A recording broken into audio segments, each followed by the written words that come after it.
You guys ready? Have you listened to any of our podcasts? Bits and pieces. Yeah, not a lot. I haven't. But. All right. Well, I always do my intro. So, Okay. all right, everyone. Welcome back to the CrossFit CTRL podcast.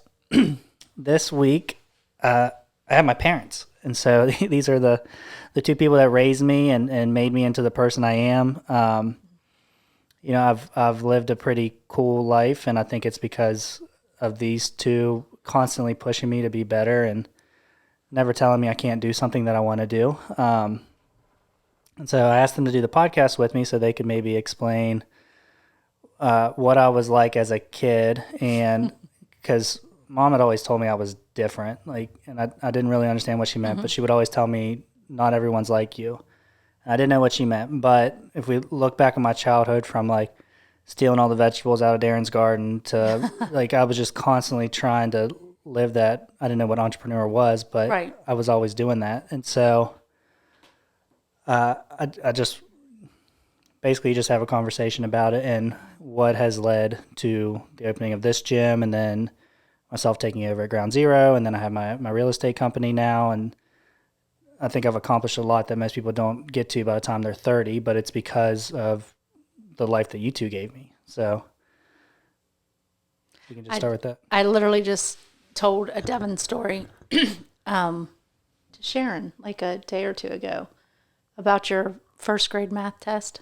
Oh yeah, you tell that story. I do tell this story because it's so funny. It was your first multiplication test, and whatever kind of math test it was. But anyway, whatever the answer was, you added the 6% sales tax to all the questions. So you technically got them all wrong because they weren't asking for the tax to be added.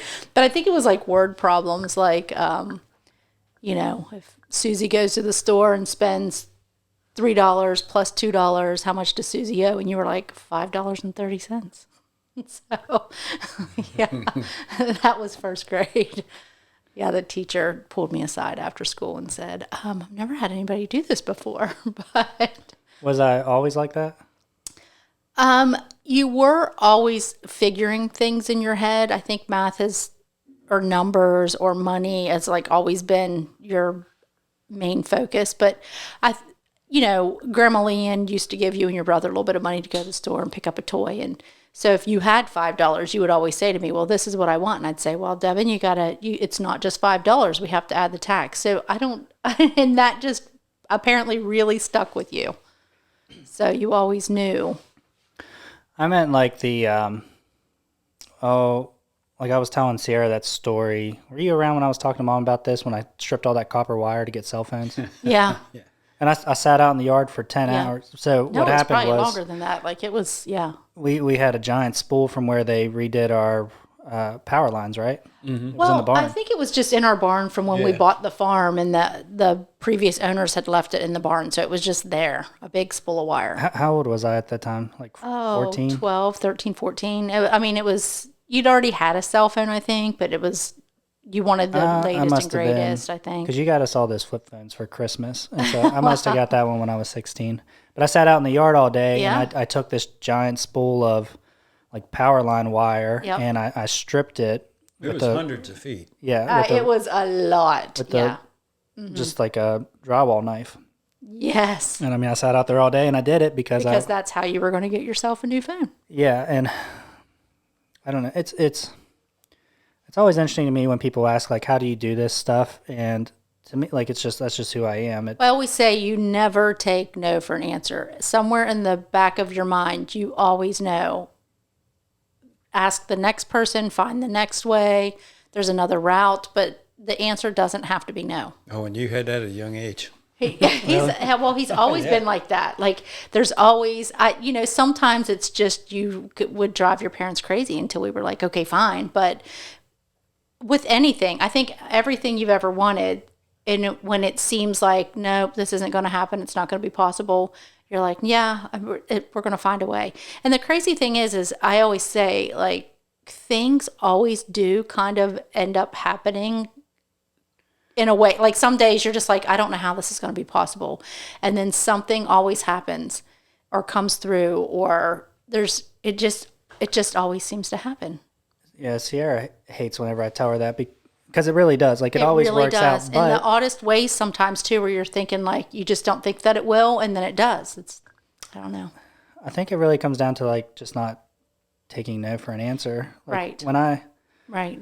When I decided I wanted to buy this first rental property last year, I got told no like half a dozen. Right. I'd already put my offer in, and so I was like, well, I'm going to find I funding. gotta find a I way. don't like. Yeah.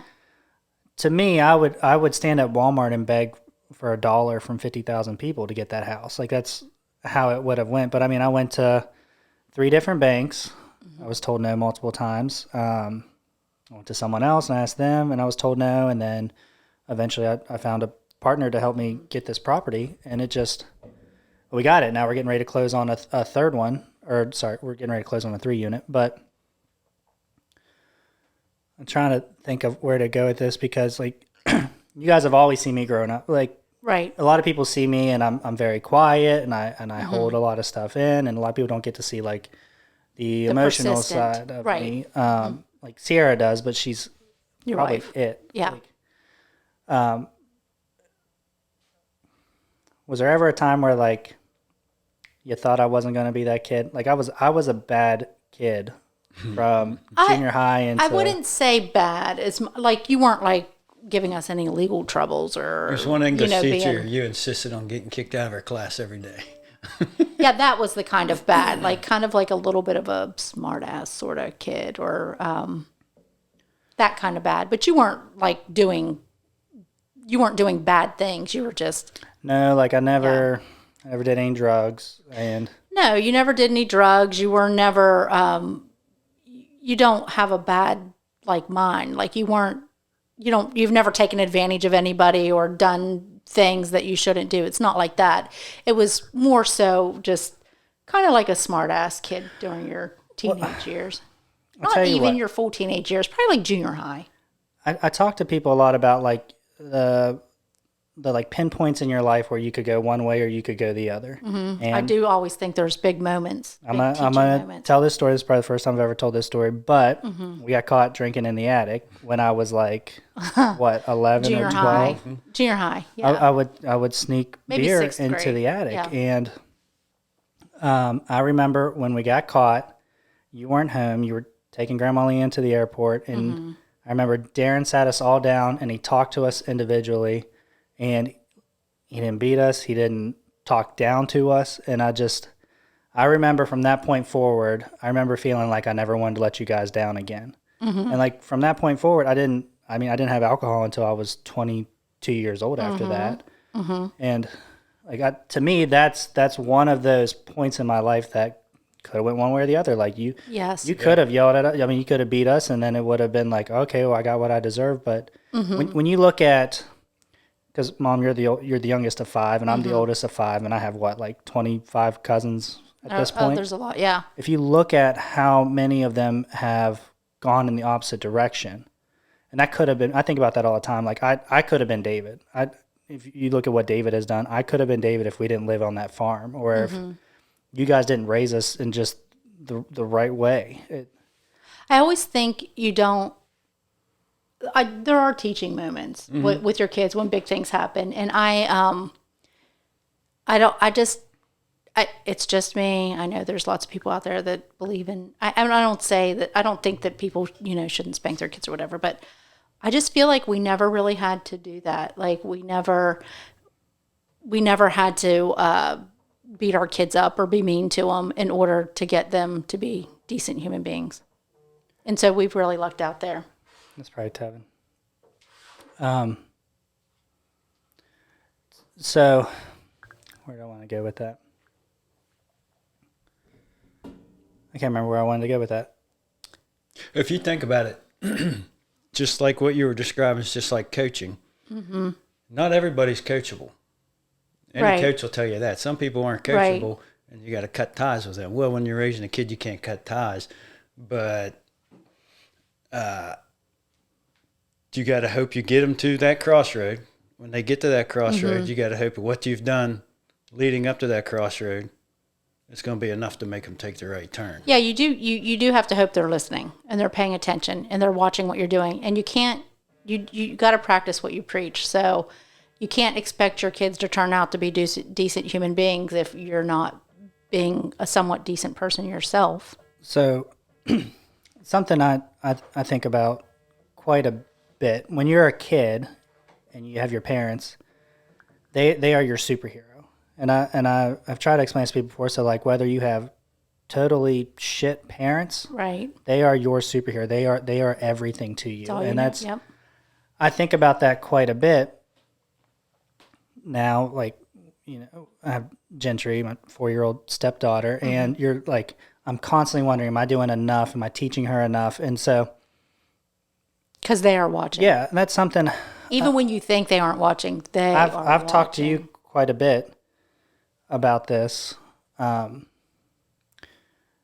because you had me when you were young, 16, 17. 17. Right, and your 20s were not an easy road, but something I've opened up a little bit with some people, because people go through hard times. There's going to be death. Life is hard. Nobody gets out of that. Life is hard, but when I think about the life you had, like your childhood, and then having me at a young age, and then and Ginger and Chase getting cancer, and the twins, and when I look at all that stuff, and something I've told some people, because I don't have empathy for death, and I hate to say that, but it's true. Or I shouldn't say death. I should say hard times, because people are going to go through hard times. But really, it's only hard if you tell yourself that it's going to be hard. No, sometimes it's hard. It is hard, but how you react is everything. But it doesn't. But it's still hard. I've asked you before, like, how did you handle finding out that Chase had cancer? Because for us, you would have thought, and this is my feelings as the oldest kid of 5, you would have thought that was just a normal thing that all families go through. Because we didn't. I have to tell you, I think I consciously thought about how to react to those things. Because when you're raising kids, I don't know, I feel like I've thought about it in life a lot. Like, I have always realized our kids are watching. So even though some days maybe did want to go curl up in a ball somewhere, I didn't do it, because I do still have kids. There were still other kids. There's things to do. You still got to keep the lights on, and you're still teaching your children how to react to things. So when I very first heard it, I did go into the bathroom and curl up in a ball for a few minutes, and had a few minutes to myself, and then caught my breath and just went back out into Chase's room, like, just gonna move forward. And you got to keep going, because there's a bunch of other kids. Schoolwork don't stop because one family member's sick. You know what I mean? Nothing ever stops. Yeah. In sickness, in death. There's always a practice. It doesn't There's stop. always your homework. You just got to eat. Well, that's what you guys were, the parents that, like, Darren, you coached every one of my ball teams, and you coached every one of the girls' ball teams. I remember asking you before, like, when did you find time to do laundry? And you said you put it on the schedule and you get it in 2 weeks. And I have told people before, I can remember times when I would think, because with 5 kids, and we had years where we had 3 and 4 places to be at the same time. So it would be Darren goes one place, I go one place, Aunt Norma would take one to another place. Like, we've been very fortunate with our friends, the people that we've raised our kids along with. So we were fortunate there. But there are times when I would think to myself, okay, like 6 Tuesdays from now, we can have dinner. And and I'm not saying that wasn't frustrating, because that was frustrating, literally. And there were many days at work where you would, like, be doing a rain dance. Please let the kids be rained out tonight, because I just really need to get some stuff done. We lived, a half hour outside of town? Yeah, we didn't live close to anything. So there was the travel time. It was a lot. I would leave work, drive a half hour out to the house, pick whatever kid up had a game that day or practice or whatever, and take down. There's a lot of loads of laundry got washed twice because we didn't get them out of wash. Because that didn't make it to the dryer, so we're going to do this again. Yeah, well, that happened a lot. Yeah. You know what? You just do it and get through it. Another thing I want to say too, when you said, like, Mom, how did you react to those things or whatever. I always, in addition to thinking like, hey, however I react, my kids are watching this, I always wanted my kids to know too that you can't, it's okay to have tough times, and that's okay because no one gets away from those. But you have to learn how to react to things in a respectable kind of way. So there's an instance once where one of the kids came home from school and they were invited to do this. They had a special group at school for kids whose parents were divorced, and it was called Banana Splits. Do you remember that in grade school? Well, apparently no one knew that your parents were split up, Devan, because you didn't get invited to that, but Taylor got invited to that. And I can remember being so upset about that I called the school counselor and I said, I don't agree with that. And honestly, and probably it was okay, because probably some kids did need some help with that, because not every parent gets along or can raise their kids separately without antagonizing each other or whatever. But I just thought it's not fair. It's almost like you're pulling these kids aside to give them a crutch. Come over here into our little group because we feel sorry for you. And to me, even though, your parents were divorced, to me, it was just like, I get it. Your parents are divorced, and you know what? We still got to do our homework. We still got to be decent human beings. You still have a test to take. Like, that is not an excuse. It's just not an excuse. But I also think about this stuff quite a bit, because I mean most families now are split families, but sadly, but it's true. But you still here I think got to work. What's different for me is like I've never known a life without you guys being together. So like whenever I talk about my parents, it's you two. I may call Darren, but he's still the father that raised me. Right. But you guys never made it one of those things of like, well, your dad lives in Florida, and so you should be sad for yourself. No. And really, I mean, Darren taught me more than my dad ever did. And I mean, I was telling someone the story the other day of like when you taught me how to drive a clutch, and probably shouldn't have done it on that 400EX, but I mean, I remember he's like, you just got to let it out real slow. And then I dumped the clutch and dumped the gas. And I mean, it's true. Like I raced dirt bikes and four-wheelers as a kid, and that was something that Darren did with me. He bought me my first gun, and I never felt like he wasn't my parent. But I think it's because you guys never did that thing either of like, you don't have to listen to him, because oh no, we wouldn't do that. That kind of shit just drives me crazy when you have these parents who do those things. I talked about the forks in the road. What are other forks in the road for like my life that you think led me to this point? Oh wait, I want to tell another crazy story. When you think about like teaching your kids to do the right thing and be decent people, do you remember that time you and I were in the car together and we were at the Walmart in St. Clairsville? Yeah, you just told me this the other day. You should tell it again for her. Okay. And I barely tapped the vehicle next to me when I was pulling out. I mean, I think I left a little nick on it. But I said to Devan, we have to leave a note on that woman's car because I put a scratch on her door. And so I left a note with my phone number and said, hey, I scratched your door. And so later on the evening, the woman called me and she said, either you're a really honest person or someone does not like you, because they left your number on my car and said you hit my car. And I was like, no, it was me. And she said, my son is a policeman in St. Clairsville. And he said, there is no way that woman you're about to call really hit your car. And I was like, no, it was me. But because that's the right thing to do. How old was I at that time? I feel like you're probably early teens, maybe. There's a saying that Steve Hall used to have when I trained jiu-jitsu in Charlotte. He had it was like the 753 warrior code, and one of them was benevolence, which is doing the right thing even if there's consequences. And I feel like I've always been that way. Like I've always, even if I was going to get shit for it or it wasn't going to be the best for me, I've always been an honest person. And probably does stem from that. I mean, because it's the right thing. It's the right thing to do. And I think, it was barely a scratch on the door, and I do think that cost like $900, but But it wasn't her fault. I did it. I mean, that's definitely the right thing to do. And you should always be doing the right thing. And people aren't always going to be doing the right thing to you, but don't let that change you either, because you can only control yourself. Yeah, I think about things that have led me to this point in my life. Mm-hmm. I think that stuff like that. Jiu-jitsu has been another thing that has like shaped you.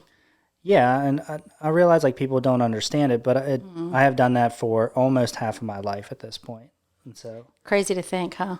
Yeah, I started at the bullpen when I was 16, but again, that comes down to Darren was watching the UFC, and then I became obsessed with it, and we went to watch Randy Couture in Columbus, and I remember like this little guy beat this guy, well, maybe I can do it too, and so, and I was just a little 16-year-old kid, and oh yeah, I've questioned why you guys let me drive to Wheeling at 16 years old to the Nelson Jordan Center. Through the not the best part through of town. the ghetto. I mean, I'm sure there were drug deals going on in that parking lot, but like I've always been obsessed with stuff whenever I get into it. And and that is everything from everything.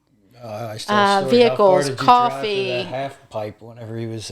I've told that story too. Did you go to like Maryland for that? Yeah, it was a haul. 3 or 4 hours away to pick up a thing he could ride a skateboard on. Yeah. Oh my gosh. Listen, we are suckers. I don't feel like when you said earlier, there's no telling you no. It's like literally, I don't think we've ever told the kids no.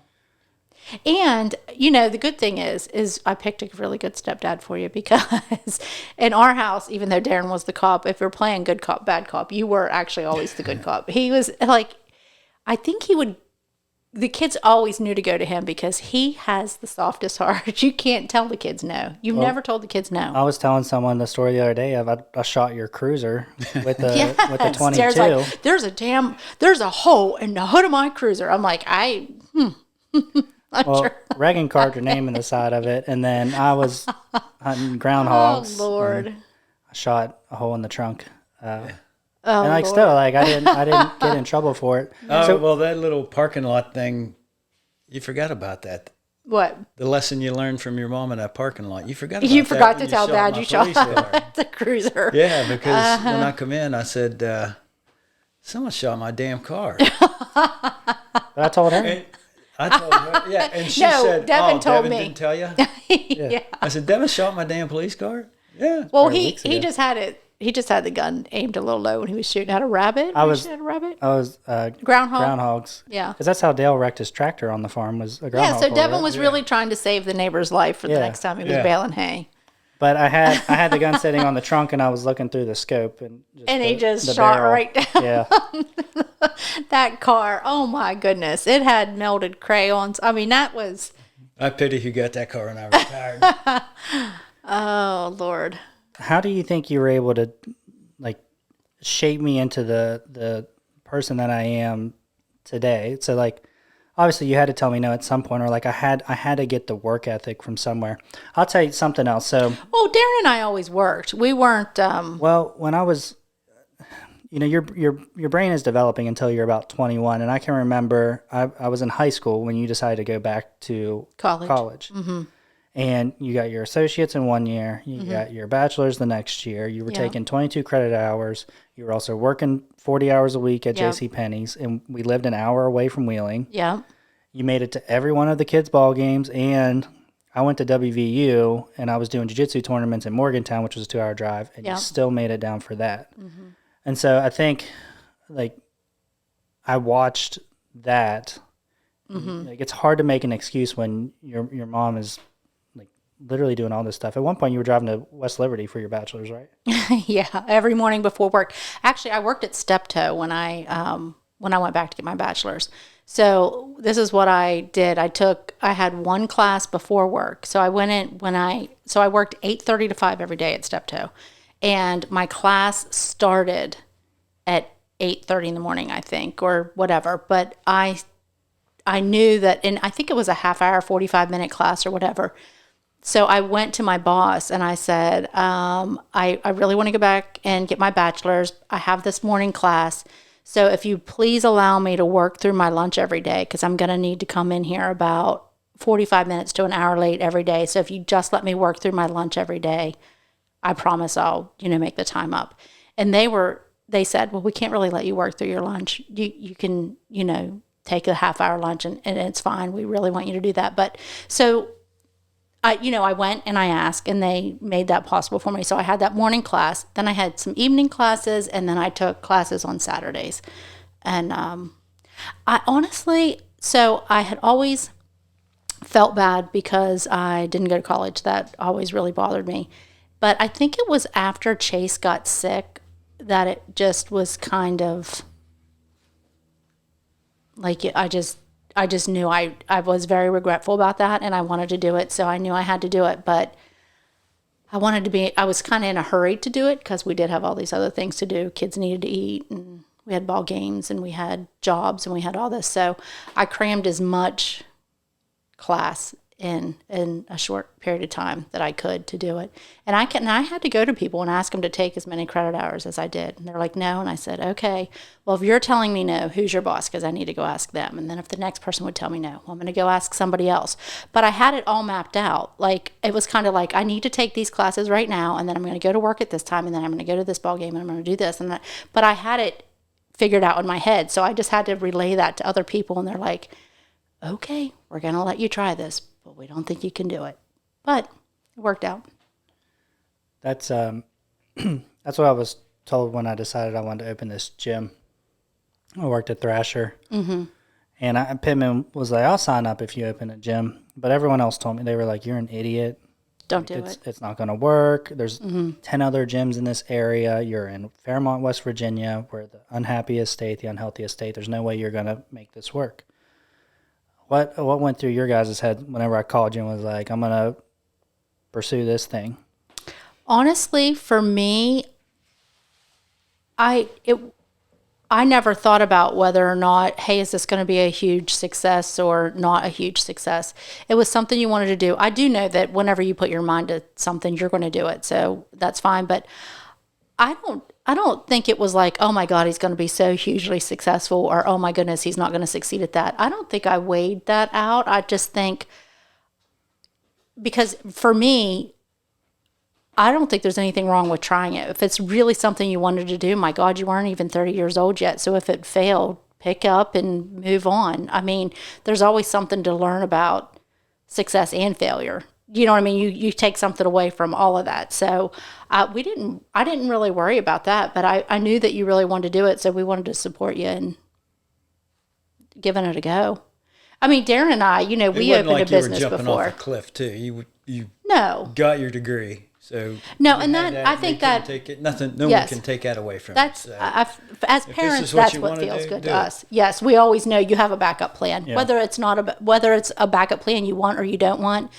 At least we know you're educated. At the end of the day, you'll be fine. You'll be fine. Yeah, a lot of I think a majority of people know that I do have the engineering degrees. But I was talking to someone the other day about how close I am to like the peak in most things that I've attempted. Like I'm 6 months away from being eligible for my PE. I would have to work under another PE to get the hours, right? But I would be eligible. It's less than 6 months.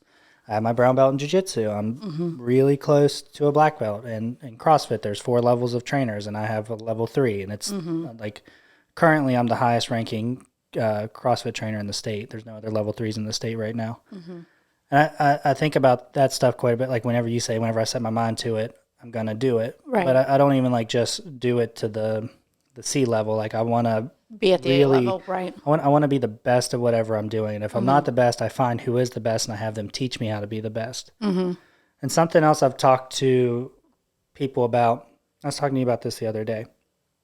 My kids won't know the struggles that I went through, and it's because I didn't have to know the struggles that you guys went through. Right. Like when you guys got together, you said that you might have had $50 at the end of your paycheck to make it through 2 weeks. I don't think we had $50 to make it through 2 weeks. We struggled. We really struggled. Yeah.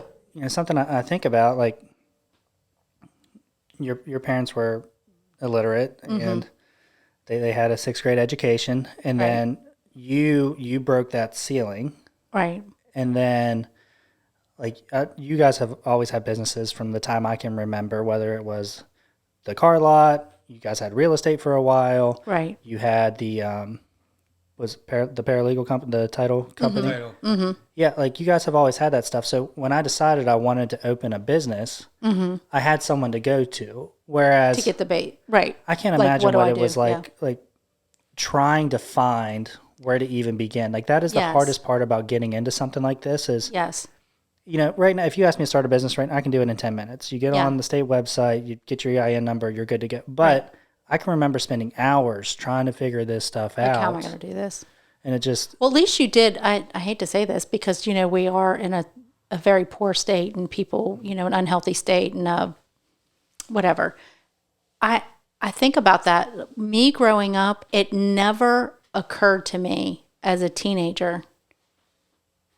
It never even occurred to me that college was something I would get to do or that I could do. I never, we just weren't those kind of people. Like, that was other people's kids got to do that. Smart families and families with money, their kids went off to college. I never thought that I would get to do anything like that. So think about that so at least you said, like, hey, where can I start or how can I get started? And at least, and maybe because I didn't go to college until you were already at an impressionable age, so you watched it, there was no. Like, it was like, okay, well, we can just figure this out. We're going to figure it out. I'm not sure how to do it, but I'm going to figure it out. There are a lot of people that don't know how to do that, to even take the first step. Well, I don't know how to, take no, though. That's right. I mean, that sometimes is a problem because I will spend... It can be a problem, but that's really probably a good thing to do because how many people literally never succeed because someone just said, hey, you can't do that. And they're like, okay, I can't do that. Well, Cisco tells a story when he tells people, like, how much work ethic I have. Mm-hmm. I bought a thermostat when I lived in that house on Hillside. Mm-hmm. And it was like a really nice, smart thermostat. Mm-hmm. But it was not made for boilers, and that house had a boiler. But I'd already bought it. And so I spent 12 hours trying to figure out how to get it to work for that boiler. I texted him at 1 a.m. with a picture of it turned on. I said, I got it to work. I had to rewire a whole new power source to it, but I got it to work. And he said, most people have just taken it back and got the other one.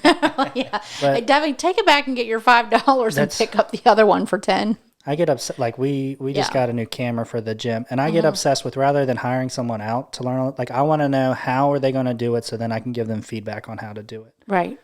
And that's hard sometimes when you're trying to run 20 other things on a given day. Mm-hmm. But I want to make sure I'm a good leader. And yeah. What do you guys think, like, was the pinpoint where you saw maybe indifferent? Mom has always said that. No, you've always said that too. I want to go with 1 or 2 years old. I'm not really sure. I don't. I think there is a huge part of how you're raised, what you're watching, how people are, but it is also probably some genetics. I mean, I know your dad, didn't live around here and he wasn't around much for your growing up. He didn't live close by, but your dad has always worked too. I mean, he has always had a job and been a worker or whatever, whatever it is he does. I don't know. Your dad had a wonderful family, good people. I don't know. It's probably just a big portion of might come genetics, from everything. His OCD. Yeah, and that's true. I do. I mean, sometimes you do have that, won't take no, I don't, to the point where it drives people crazy because I won't take no. Like, Sierra and I were in Charleston this weekend, and I mean, I talked her ear off the whole way to Charleston, and then I called you and we were on the phone for over an hour. What did she say? Oh, you poor woman. She said that to me. She's like, Devan, are you starting on your mom already? When I hung up, she goes, you you probably drive that woman crazy, but she doesn't have the heart to tell you. I said, well, I'll call her back and ask her. She goes, give her a break. And so I called you back later. Yeah. And Mom goes, well, sometimes. Yeah, but Devin's it's just really okay. aggressive, and he likes to get stuff done, which is true. Like, you look at Reagan had that Volkswagen, and you had asked her for 6 months to get rid of it. And you were just telling me it over the phone, and I said, well, I'll get rid of it. And it wasn't a week, and I had it sold. Right. But I took care of, me and my friend went out, we picked it up. I paid him to detail it. Yep. We fixed the headlight, the tail light, and just a couple other things that needed to be fixed before it could be driven. And I listed and had it sold within 2 days. Right. But like I feel like that's how I've always been. Is like I will Get it done. absolutely get it done. Yeah. No, you've always been like that. I can't even. I mean, what would you? When do you think he started with the? You could tell his Power Ranger story. It's statute of limitations, John. That's the first time I almost killed you. Yeah. You were set in routines, too. You were kindergarten. Very routines. You were very routine. You had, if this is the way you wanted it to be, that's the way it had to be. And everybody else had to comply. After school, you were always dog tired after school. Yes, he did take a nap every day. Fall asleep. You remember when you fell asleep on the bus and the bus dropped all of your siblings off and left? And you were still sleeping on the And you're bus. still asleep on the bus. But you nap for 20 minutes, wake up just in time for Power Rangers. Well, we had company and you slept through Power Rangers. And my goodness gracious. You were, not happy. But that was your thing. I carried you upstairs like this. Yeah. You were going crazy. Yeah. And you were on the top bunk at the time, and I just threw you on the top bunk, and I said, stay there. And you were just like, he knows he should have woke me up. Like, he knows this is how it was supposed to be. We had company and feel got like sidetracked. From very early on, I mean, it's not just watching. I mean, obviously you shape your kids by how you're treating them and what you're doing and how you're working and how you're acting, but there is a lot of just your genetics, your DNA, which are, Well, Chase and I share the same DNA. I don't think we can use that. Chase and I are totally different. We do have the same mom and dad, but I mean, we are as far apart as you could possibly get, right? Yeah, but I mean, and I'm not making different. We don't have all any of our two kids that are a lot alike. No, 5 kids, not one of them are alike.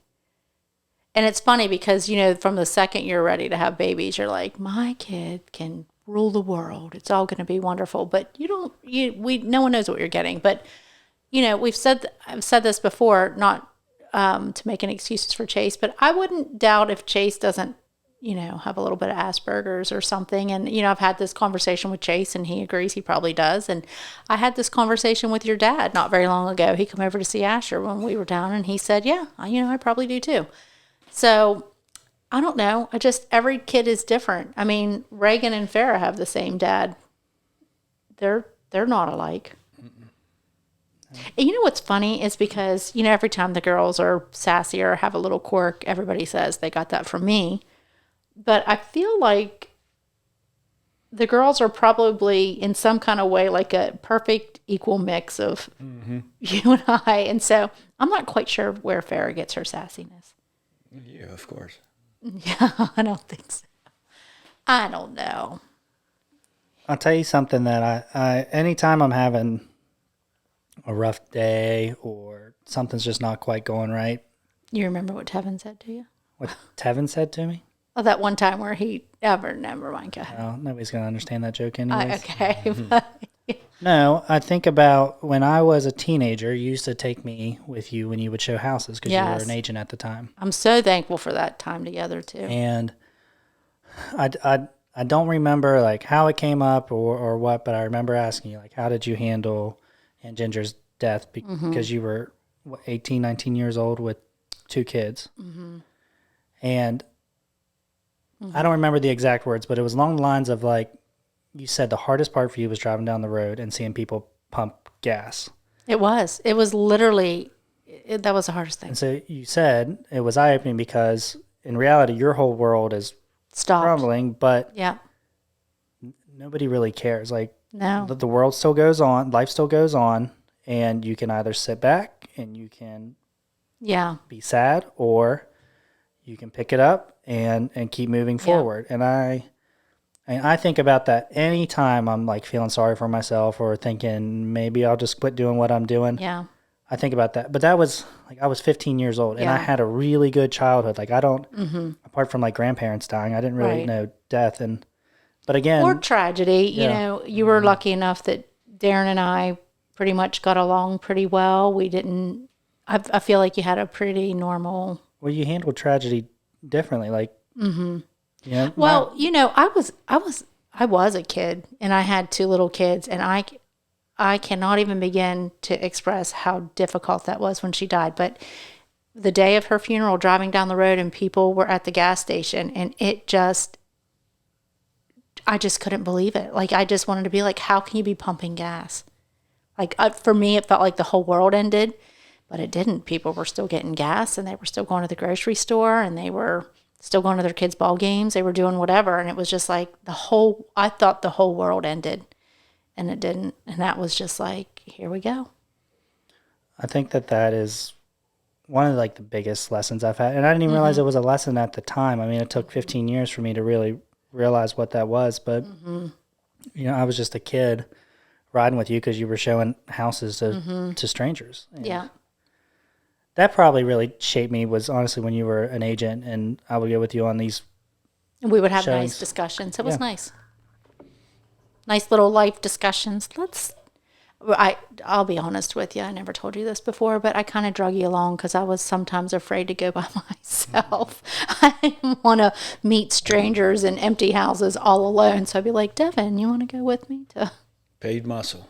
Yeah. Just to not be alone. When I was 15, I wasn't the biggest kid. Like, that's what's funny now No, is but I don't know. It was just me. Sometimes I was a little bit of a chicken. So I think people will see how I look now, and I was not like that when I was like the little skinny kid. I Yeah. couldn't do a push up or a pull up, and you weren't that unfit. You were a normal kid. I was small when I graduated. I mean, I wasn't starting on the football team or anything. I was fairly small. No, but you weren't unhealthy. You weren't like, you weren't the most fit kid in class, but you definitely weren't the most unfit kid in class. Well, no, it's West Virginia. Yeah. Do you guys have anything else you want to say? I don't know. What other life lessons have we given the kid? I'm trying to think of an embarrassing story about Devan, but I can't think any off the top of my head. We just talked about his Power Ranger story. What else do we have? I feel like there's got to be big stories. I'm sure you could. What was the reason for tearing down the chicken coop? You remember that? I did not like it. I That got was obsessed why. with It was an tearing eyesore. that down. It was just an eyesore, and I hated it. I wanted to block his cruiser in one time. I got obsessed with digging the hole and planting the In the middle of the night. hole. Yeah. You were so mad about that, Darren. yeah. You were so I planted it. We had an old satellite dish pole, but it was like one of those huge satellite dishes. And so we West Virginia State flower. we pulled his cruiser in the yard and we pulled it up to where it was like an inch away from that pole. And then we took an old dog fence post and we planted it behind his cruiser. And I don't remember you getting mad, but Mom said you were like, what if I get a call? What if I Oh, get... he was so mad. And was it you and Charlie and Tevin? Yeah. It's always him and Charlie and Devan. Yeah. I could do a whole podcast on... On Charlie and Tevin? Yeah. Oh, Lord, we That's sure what... could. When people see me now and I'm like this robot who just walks like a piece of wood. And I mean, I had a good childhood. Like we had a lot of fun. And Yeah. but my house was like, our house was always the house to be at. If you think about it. Yeah. Oh, those were the best times. Don't get me all sad. It's tough for me that you kids have all grown up. It's very sad. I mean, Darren and I are just now in the last couple months getting to where we're finally having a little time to ourselves. We're off in Florida. We're, not really worried too much about what our kids are doing now because I feel like everybody, we have great kids, but it is tough for your kids to grow up. It's so sad. I enjoyed it so much. We always, there was one time we were working in the courthouse and one of the girls working there had this app on her phone that always asked like random questions. And the question she had was, what was the best age or best time of your life? Well, I think she was probably 25 years old. And I think I said, oh gosh, it had to be like very early 30s was probably my favorite time. It was like Reagan was a baby, Farrah wasn't in kindergarten yet, and all of you the rest of the kids were in grade school. And I said, if I could be stuck there, if you just woke up one morning and they said, okay, where would you stay at forever? That is for sure. I would stay in that same cycle all the time, every day. It was safe. It felt safe. You know, your kids are at this age, they were, you know, they're good kids, and we enjoyed it, the kids being babies. And now we'll just spoil grandbabies. yep. That is, yeah. I can't wait. 45 minutes in. That was quick. It's a good place to end it.